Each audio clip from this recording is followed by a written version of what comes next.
Alright, 2 minutes of TZ journalists or TZ bloggers being schooled by Juma Jux's sister. Somebody sent me this video via email. Can you imagine?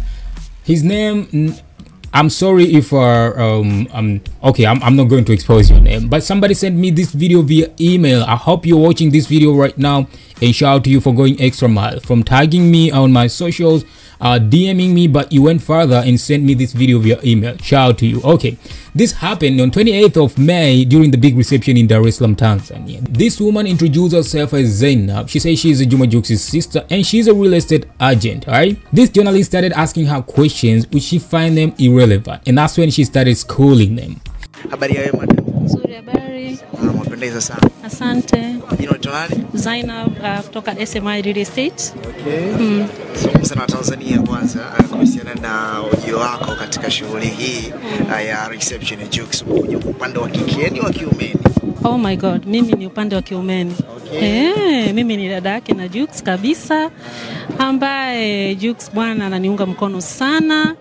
Mimi najihusisha na kuuza property, labda unataka BNB, unataka sijui nini, nyinyi vijana mnataka kuanzisha maisha, mnataka nyumba, mnanipigia mimi. Dada yenu hapa na wapa sehemu nzuri za kuishi.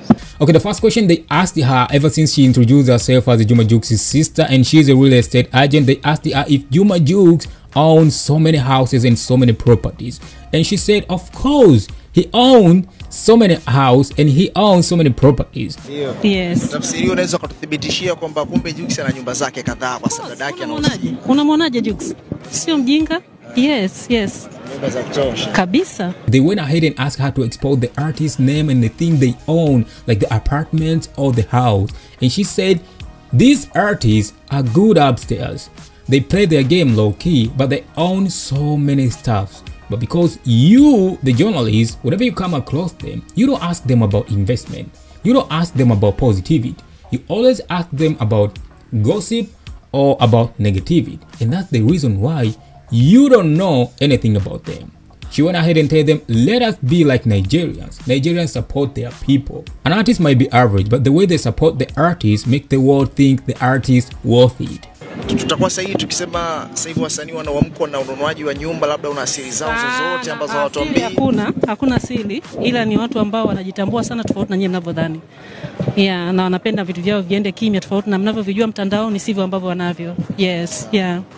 Tufafanulie kidogo kiundani zaidi. Kivipi? Unajua msipende sana kufuatilia vitu ambavyo nyinyi tatizo mnatafuta ubaya. Tafuteni na uzuri, tembeeni, waulizeni umewekeza wapi, unafanya nini, au kiachana na muziki, biashara yako nyingine nini? Mnawauliza.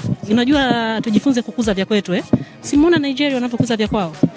Mtu wa ovyo lakini anakuwa anamnyanyua sana, na sisi tujaribu kunyanyua ndugu zetu. Yes.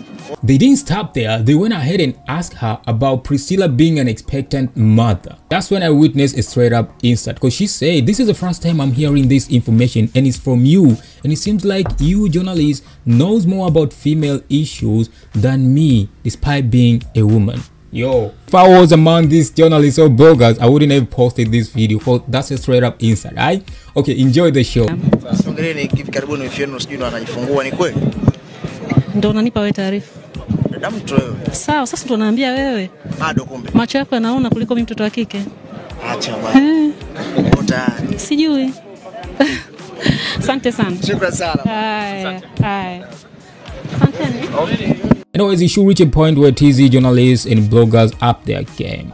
I see how the government is trying to make sure TZ journalists become competent, because they have introduced a new system where all the journalists should register themselves, and the requirement, you must have a diploma in journalism or a degree in journalism. So in near future, we're not going to witness this kind of irrelevant question, because I'm pretty sure a person who has been to a class of journalism or mass communication will never ask irrelevant questions. Thank you guys for being around, and thanks to the guy, I don't know if it's a guy or a lady, thank you for sending me this video via email. But that's how Juma Jux's sister, who introduced herself as Zainab, roasted TZ bloggers. Alright, thank you for being around, and see you on the next one.